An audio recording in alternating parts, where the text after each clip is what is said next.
carbon and climate neutral, and they also very much care about their customers. Every single one of their products has been tested extensively against tarnishing, allergies, damage, and breakage. That is why they offer a 2-year guarantee on their products. Now that means that if you order from them and for whatever reason you are not 100% satisfied with your order, you can just get a refund or an exchange, no questions asked, within those 2 years. I know, right? Now, I first tried Ana Luisa in December 2021, so that means that most of the jewellery that you see on me tonight is a little over a year and a half old. Now, a few things you need to know about me is that I tend to react quite badly to poor quality jewellery, and with Ana Luisa jewellery I don't react to it. I can wear it comfortably all day. The other thing is that I'm not the kind of girl who wears like earrings and necklaces 24/7. I'll wear them when I'm out and about and I'll wear them for filming, but other than that, not really. That being said though, every single pair of earrings, every single necklace, every single piece of Ana Luisa's that I own looks basically as pristine as the day I got it. I do have a little confession to make. There is this one bracelet, which is this one that I'm wearing. This one. And I do not recommend to do this with any jewellery, but I basically haven't taken it off since December 2021. That means that I've put it through quite a bit of abuse. I've showered with it every day, I've slept with it on every single day. I've gone diving and snorkeling and swimming in the ocean with it on, and it still looks ridiculously good. The only thing I've noticed is a slight discoloration on the clasp here, but other than that, it looks perfect still. So I'm incredibly impressed with that. Now if you want to try out Ana Luisa jewellery for yourself, you can do so by clicking the link in the description box or right here on top of the screen. And you can even use my code JuliesQB20 for 20% off of your order. Again, JuliesQB20 for 20% off of your order. And if you're not quite sure how to properly take care of your jewellery, I will also include a link with care instructions from Ana Luisa in the description box. I just want to say a huge thank you to Ana Luisa for supporting the channel and the ASMR community. Now with that being said, and without any further ado, let's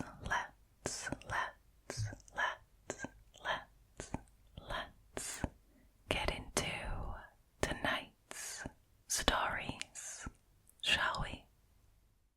Alrighty.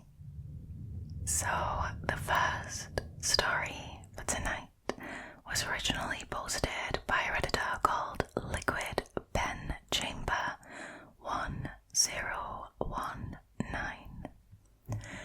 Their story is called Creeper in the Woods. When I was about 9 years old, this would have been the early 90s, my family and I lived in a house with a fairly big wooded area behind our backyard. I say fairly big because it wasn't big enough that you could really get lost in it for very long, but it was big enough that you could walk into it for a good 20 minutes before making it to the centre. It got pretty thick in some areas and you couldn't see any of the houses from the neighbourhoods once inside. To my friends and I, it was a magical world. We played in those woods all summer long.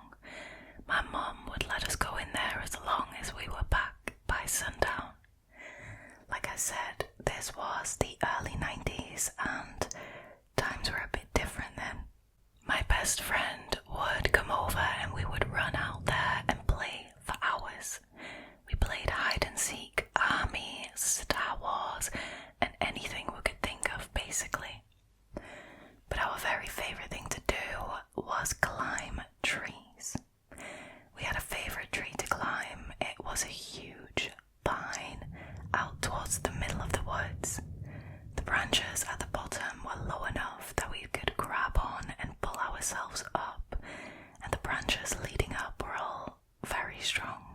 like this, we could climb very high and see a view from above most of the other trees. Sometimes when I got bored at home, I would go out there by myself. I would climb really high in that tree and just think about stuff. I loved being way up there. It was so peaceful and calm. One Sunday, I decided to go out on a solo mission in the evening. I knew I didn't have too long before dark, so I hurried into the woods to get a good climb in. I was up in my spot in no time. I remember it was late summer and the weather was still warm late into the evening. I wanted to be able to see a little bit of sunset, and then I would climb down and hurry home. I just sat up there and daydreamed as I waited for the sun to begin to set. Then I heard a twig snap on the ground and I looked straight down, and I saw a man standing at the base of the tree looking up at me. I remember he was wearing a filthy brown jacket and he had a patchy beard. His hair was sticking up at random places, looking like he had been relentlessly running his fingers through it. He was just staring at me with a bizarre expression that seemed to be one of wonder and delight. It was an extremely unnerving look, almost a look of someone that just realized they had stumbled across the gold at the end of the rainbow. Now that is the only way I can describe it. It made my blood run cold. I went completely numb, like ice had been injected into my veins. I didn't know how long he had been watching me before I noticed him. Thinking about that still makes me shiver. We just stared at each other for a moment. He didn't say anything, and neither did I. It sounds strange, but I didn't want to scream or tell him to go away because I had this feeling that told me not to provoke him in any way. After a few minutes he spoke. "Are you coming down anytime soon?" I shook my head back and forth. I didn't know what to say to him. It was clear I was very uncomfortable at this point, and that should be enough to make any decent person go away, but all he did was grin at me. You know what I'm gonna say. At this point, you know what I'm gonna say, so I'm not gonna say it. Then he reached his hand up and grabbed the bottom branch of the tree as if to test to see if it could hold him. I do believe he may have been planning to climb up to me, but the lowest branch was in fact flimsy, and it was not strong enough to hold a grown adult. Thank God for that. He soon realized this and gave up, but I had seen enough. I finally broke my silence and started to yell for someone to help me. I kept screaming and screaming.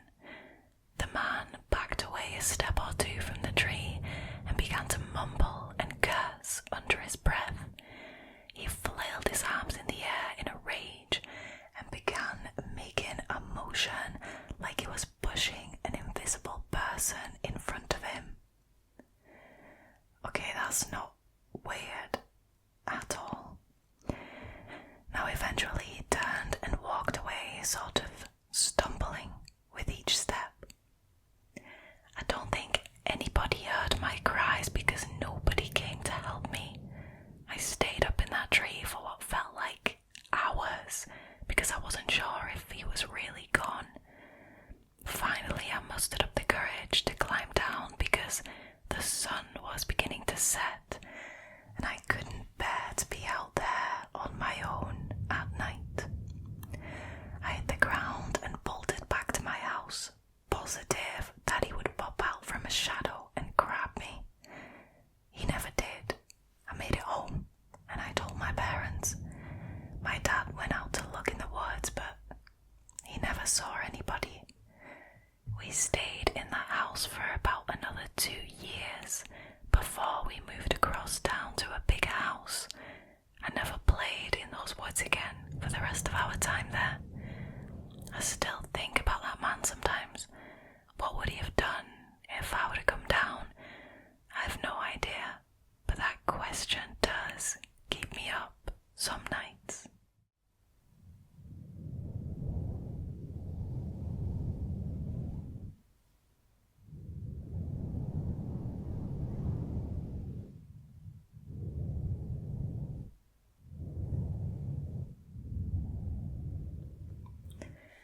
Honestly, I will forever be disgusted that filth like this walks this earth.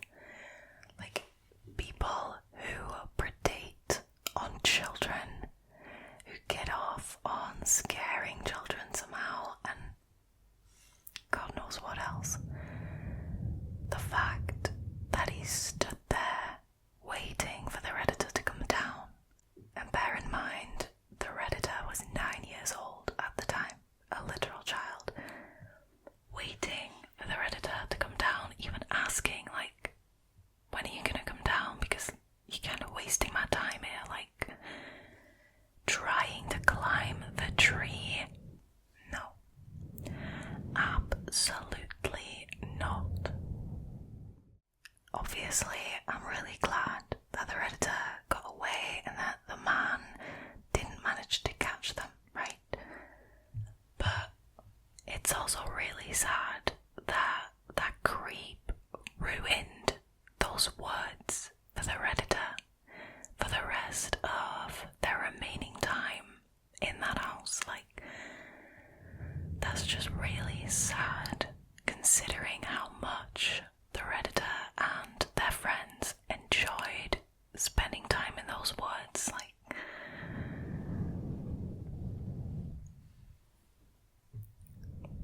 wow.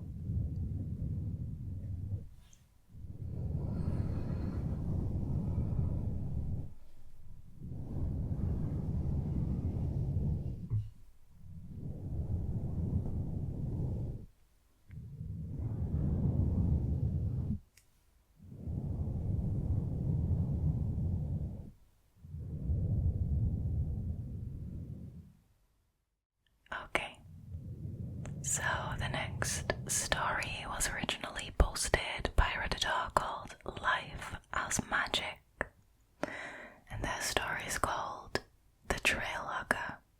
Trust your gut. During the height of COVID, I, a female in my 20s, decided to get some fresh air after work and go for a walk at a nearby trail that parallels a side road and a highway. The parking lot for this section of the trail is very small, with only 3 parking spots in the lot.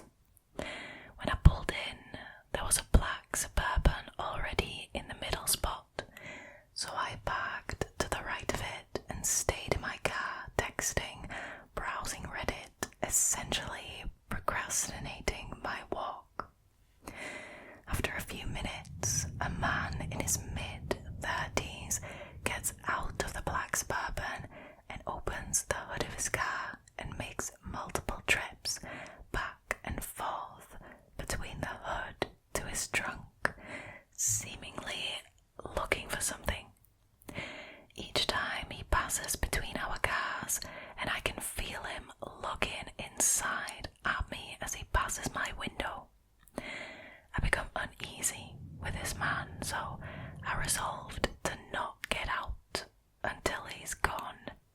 About 15 minutes pass of him continuing to look in the hood of his car, walking to his trunk, and passing between our cars while trying to catch my attention.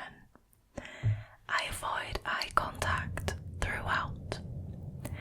Now, I was going through something in my life at the time that in this moment put me in the mindset of, I'm not going to let my discomfort for this man get in the way of me living my life, while simultaneously convincing myself that I'm probably overthinking, overanalyzing, and assuming the worst when this guy is probably just a normal guy. Considering we are talking about him on this channel, I am gonna go out on a limb and say he isn't just a normal guy. After my internal debate is over, I resolve to get out of the car and go for my walk. Immediately after I get out, I ask him if he's having trouble with his car. He says no. Now, my logic in talking to him is to feel him out, to decide whether it's safe to embark on a solo this guy who would see exactly where I went. Mistake number 1.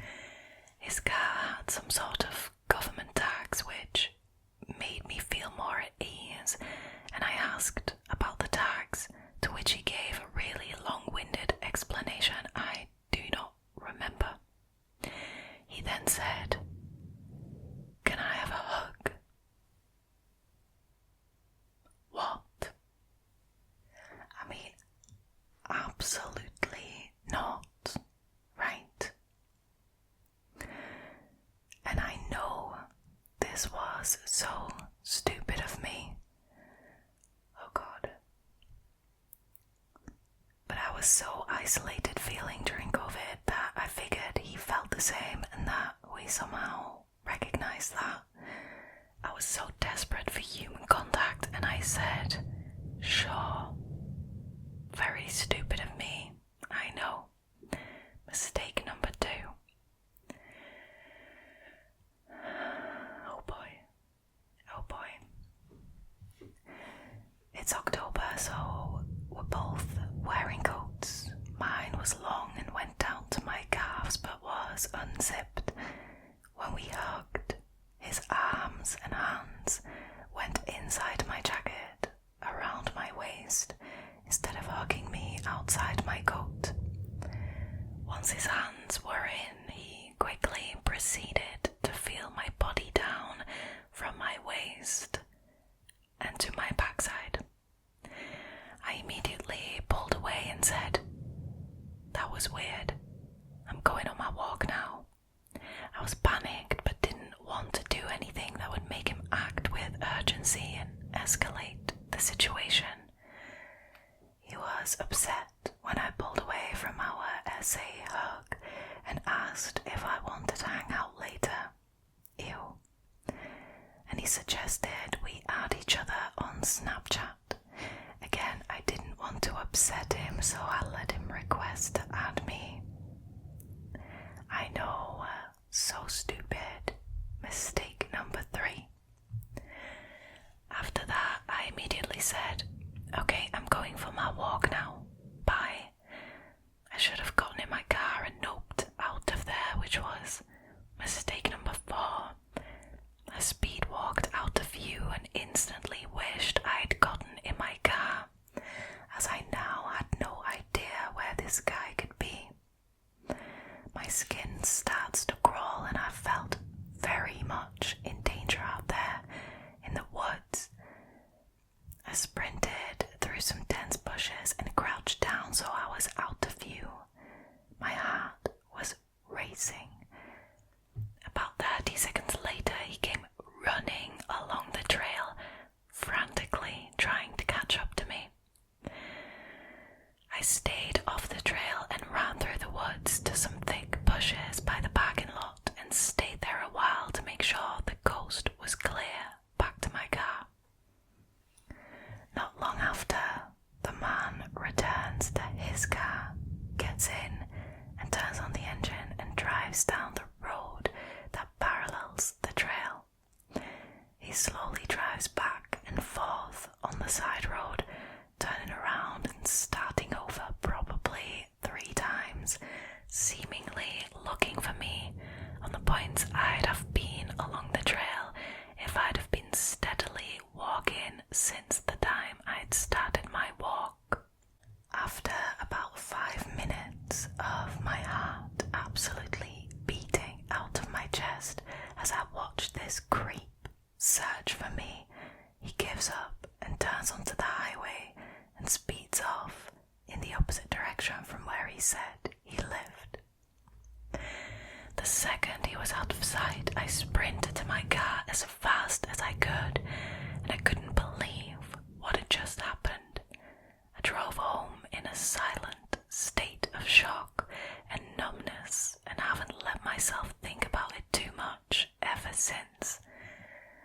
Freaking terrifying. I can let myself acknowledge that now. I hope someone can learn from the mistakes I made during this encounter. Stay safe out there, everyone.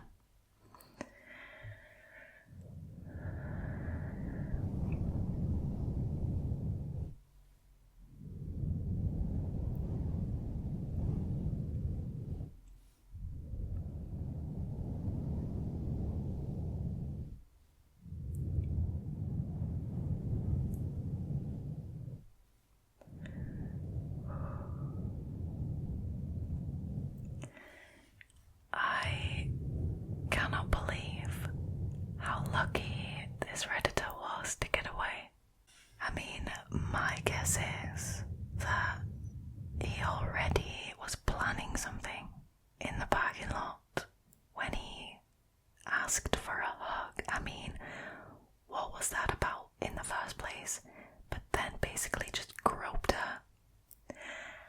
I don't think he wanted to take it any further in the parking lot, just out of fear of being interrupted. That's why he went after her. See, honestly, I'm not gonna judge this Redditor for the mistakes that were made. Poor choices, if you will. And luckily the Redditor managed to escape the situation unharmed, right? I mean, at least it has been an experience that she has learned from, and something that we can all learn from, right? I mean, if there's anything that you need to remember from this story, is that if a stranger who is already giving you a weird vibe, weirding you out in the first place, asks for a hug, don't do it. And if you're scared of being impolite, of being rude, which I do not think you should ever be scared of, by the way, but if you are, you could politely say that you are not comfortable with that, and there's nothing wrong with that. And then, the second bit of advice, get the hell out of there. I mean, that's the best advice I can give you. Be rude and get the hell out of there. Wow. As if he put so much freaking effort into trying to track her down as well. Like, that just... no. That absolutely makes my blood run cold. Like, that is chilling.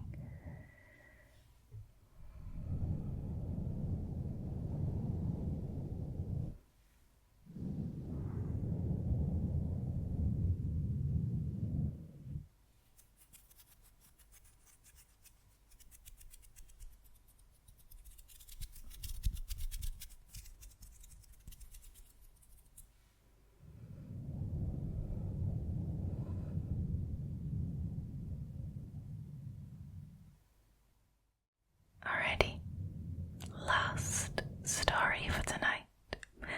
This one was originally posted by a Redditor called JL1900.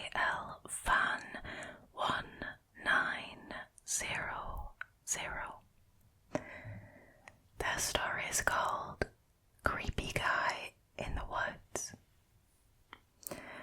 About 3 weeks ago, I just moved out of the house fully after living between my parents' house and my new house for about a year. I sold wood carvings in town and make a decent amount of money, and bought the place about a year and a half ago. Sorry, can I just interrupt to say that that sounds like such an interesting job, like selling wood carvings. Am I weird for wanting to try that out?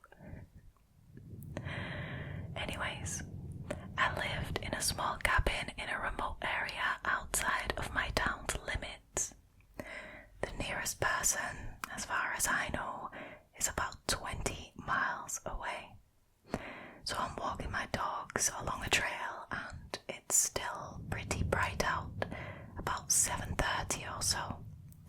I get a bad feeling about the situation, so I start to jog. This isn't unusual. I have minor paranoia and anxiety and occasionally feel utter dread for no real reason at all. Not debilitating, but enough to not think of this as necessarily off. So I'm jogging with my 2 very small dogs down this trail. I'm nearing a bend in the trail, going along a steep bank on my left and a creek on my right. I turn around the bend and I see this older man staring at me. He has a black coat that reaches his knees and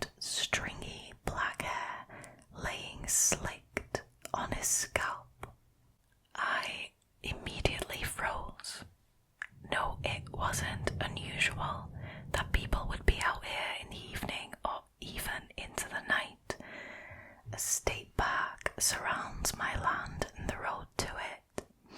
Sometimes I see more adventurous hikers make it up the steep hills that lie between the state trails and the trails made by the family who owned this land before me. Usually they just apologise and use my phone to call someone to pick them up, or just head back down into the valley and into the park. But something bothered me. Maybe the fact that it was mid-April and the temperature was well into the high 70s, but this man wore a thick coat. We're only 10 to 20 feet apart, close enough that I can see his eyes. They were mismatched, green and brown, almost black. He begins to hum something that resembled a chant of some sorts. His voice was raspy and throaty as he did it, and I was frozen by fear. My dogs began barking, and that snapped me out of it. Once again, the dogs to the rescue. Now I began to back away, but as soon as I start to backpedal, the man moves forward in a violent and jerky way. Oh no. Oh no, no, absolutely not. Nope. Just thinking about it makes me shiver, yeah. I mean, honestly, same, and I didn't even see it. The man was moving as if he was being controlled by a marionette. No, it would be a puppeteer. The marionette is the doll, right? Just right. Anyways, with his movements very sharp and fast, I turned, screamed, and booked it. I ran and didn't look back. I ran all the way to my truck, hopped in, and left for town. I don't know how to comprehend what happened. I've never been more scared in my life, and I plan to return to that cabin after collecting myself, so I hope to God that I never meet that guy ever again. Now there is an update from when the Redditor got back to the cabin, and it says, I've been here for 24 hours now, and I haven't seen any evidence of the guy. I'm carrying my crossbow with me for safety, and I've bought and installed some motion sensor lights on my house, and an IR trail camera for the area I saw him.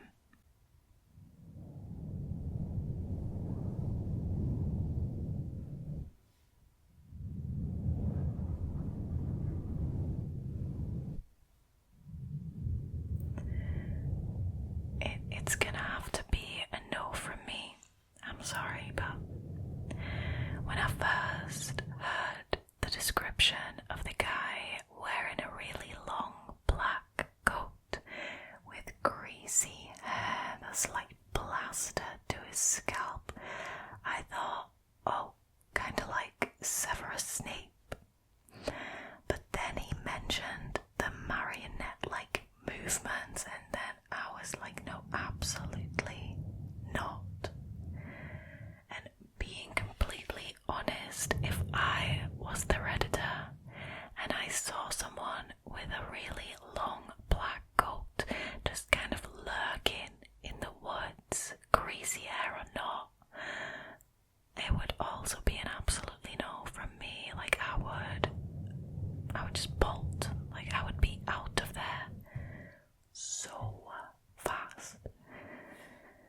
No, the marionette thing is no. That is nightmare fuel. Absolutely. And I definitely cannot blame the Redditor for installing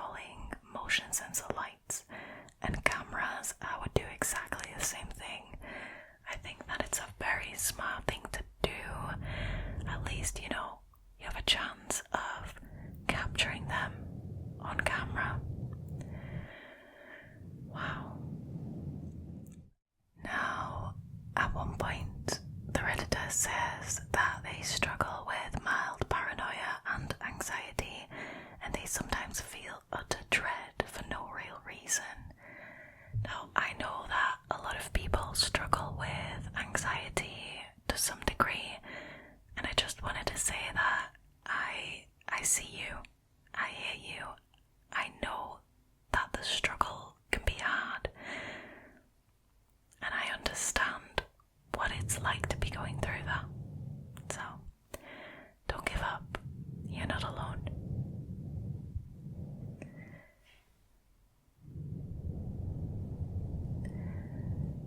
Just remember, I love you all, you guys. I really do, and I so appreciate you.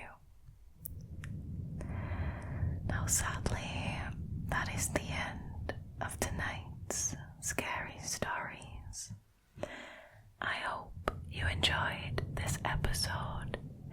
If you did, and you haven't already, please consider subscribing to the channel, liking this video, and leaving a comment down below. It really helps, and I also just really enjoy hearing from you guys. I also would like to thank Ana Luisa one more time for supporting the channel, and I would like to remind you all that if you want to try their fantastic jewellery, you can do so by clicking my personal link in the description box, and don't forget to use the code JuliesQP20 for 20% off of your order. Now, I think all there is left for me to do is to wish you a very,